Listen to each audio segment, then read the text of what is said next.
Қайырлы күн достар, каналыма қош келіпсіздер. Менімен бірге қызыл ірімшіктен Рафаэлла дайындап көріңіз. Тіркеліп лайк басып кетуді ұмытпаңыз. Бізге қажетті тек ірімшік қана. Ірімшігімізді майдалап, жұқалап, турап аламыз.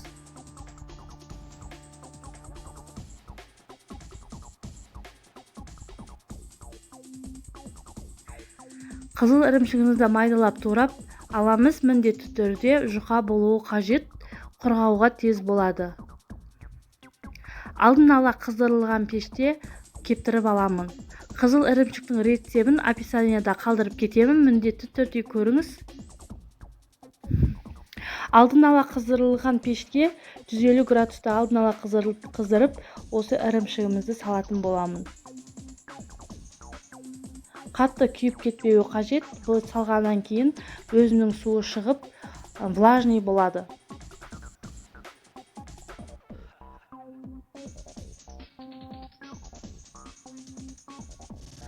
Осындай влажный күйге енген кезде қолымызбен уатып, майдалап тағыда 10-15 минутқа 150 градусқа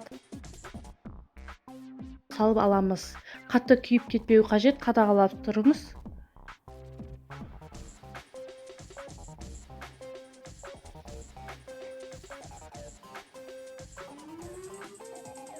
Енді осы құрғаған ірімшігімізді оқтаумен немесе блендермен майдалап аламыз.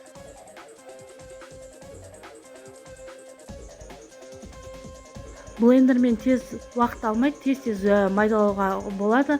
Оқтаумен де майдалауға болады, өйткені бұлар құрғақ болғандықтан тез майдаланады. Сізге отбасыңызға жасап көруге кеңес беремін. Дәмін татсаңыз, жасағанға еш өкінбейсіз.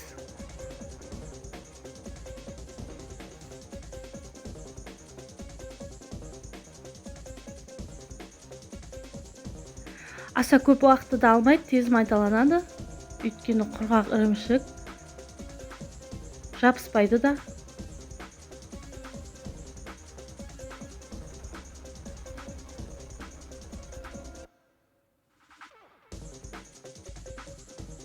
Міне осындай талқан тәріздес болу қажет. Осылай майдалап аламыз бәрін.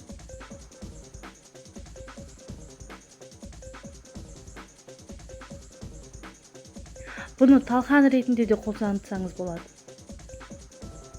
Міне мынау менің соңғы ірімшігім. Майдалап жатырмын. Түсі көңіл тойдырады, керемет түсі.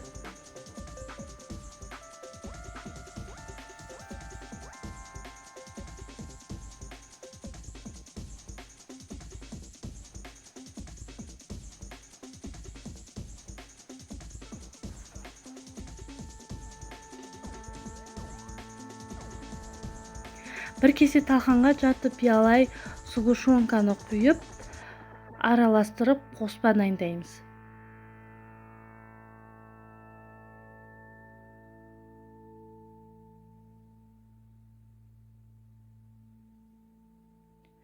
Жақсылап біріккенше араластыруымыз қажет.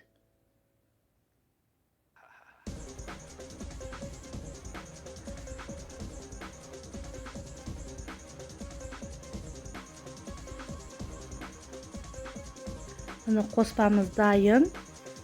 Енді осы қоспамызды формаға салып, формаға келтіріп аламыз. Рафаэлланың формасына келтіріп аламыз. Бұны енді кокосовый стружкаға айналдырып алсаңыздар да болады. Ал былайша да әдемі көрінеді. Және бұның ішіне жаңғақты да салып, дөңгелекше етіп істесеңіз де болады.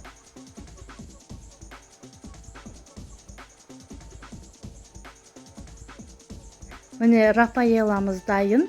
Енді осы Рафаэлламызды тоңазытқышқа 2 сағатқа қойып, дастарханға ұсына берсеңіз болады. Ас болсын, тіркеліп лайк басып кетіңіз.